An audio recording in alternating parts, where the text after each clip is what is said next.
என் லைஃப்பில் இந்த மாதிரி ஒரு பெயின்ஃபுல்லான ஒரு சுச்சுவேஷனை நான் ஃபேஸ் பண்ணதே கிடையாது. மனசு முழுக்க வலி வலி மட்டும்தான். இந்த சுற்றுப்பயணத்தில் என்னென்ன மக்கள் பார்க்க வராங்க, அதுக்கு ஒரே ஒரு காரணம் தான், அவங்க என் மேலே வச்சிருக்கிற அன்பும் பாசம்.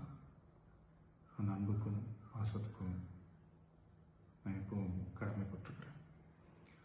அதனால தான் இந்த சுற்றுப்பயணத்தில் மற்ற எல்லா விஷயங்களையும் தாண்டி மக்களுடைய சேஃப்டி, அதில் எந்த காம்ப்ரமைஸும் பண்ணிடக்கூடாதுன்றதுக்காக தான் அது என் மனசில் ரொம்ப ஆழமாக இருக்கும் அந்த எண்ணம்.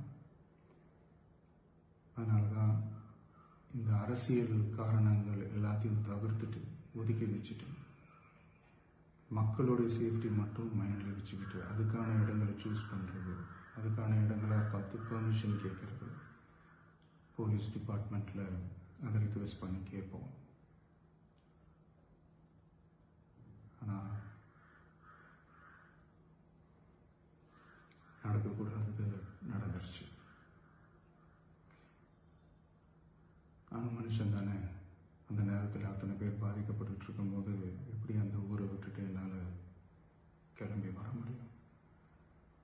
நான் திரும்ப அங்கே போகணும்னு இருந்துச்சுன்னா அதை ஒரு காரணம் காட்டி அங்கே வேறு சில பதட்டமான சுச்சுவேஷன்ஸ், வேறு சில அசம்பாவிதங்கள் அந்த மாதிரி எதுவும் நடந்துடக்கூடாதுன்றதுக்காக தான் நான் அவாய்ட் பண்ணேன்.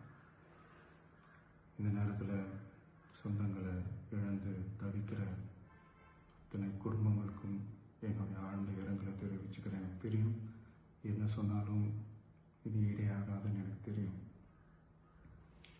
ஹாஸ்பிட்டலில் ட்ரீட் பண்ணிகிட்ருக்கிற எல்லாருமே சீக்கிரமாக க்யூர் ஆகி வரணுன்றதை இந்த நேரத்தில் நான் வேண்டிக்கிறேன்.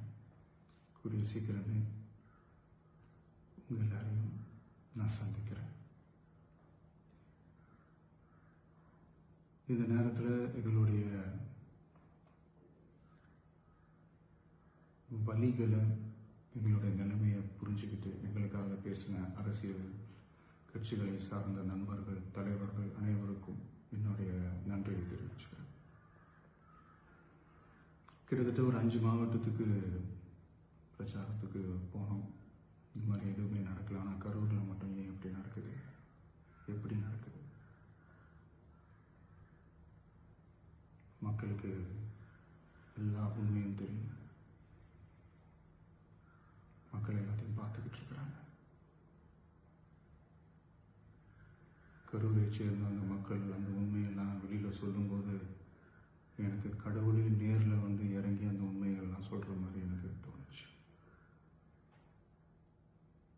சீக்கிரமே எல்லா உண்மைகளும் வெளியில் வரும்.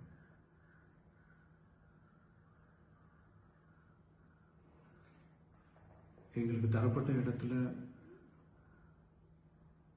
நாங்கள் போய் அந்த ஸ்பாட்டில் நின்று நாங்கள் பேசிட்டோம். அதை தாண்டி எந்த தவறும் எங்கள் சைடில் நாங்கள் எதுவும் செய்யலை. பட் இருந்தாலும் எங்கள் கட்சியை சேர்ந்த நிர்வாகிகள், தோழர்கள் மேலே எஃப்ஐஆர், அது மட்டும் இல்லை சோஷியல் மீடியாவை சேர்ந்த நண்பர்கள், தோழர்கள் அவங்க மேலே எஃப்ஐஆர்லாம் போட்டு இப்போ பிடிச்சிக்கிட்டு இருக்கிறாங்க.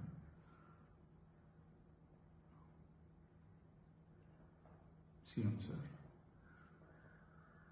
உங்களுக்கு ஏதாவது இந்த பழி வாங்கணும் அப்படின்ற எண்ணம் ஏதாவது இருந்துச்சுன்னா என்ன வேணாலும் பண்ணுங்க. அவங்க மேலே கை வைக்காதீங்க.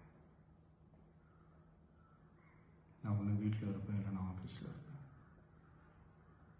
என்ன வேணாலும் செய்யுங்க. நண்பர்களே, தோழர்களே, நம்மளுடைய அரசியல் பயணம் இன்னும் ஸ்ட்ராங்காக, இன்னும் தைரியத்தோட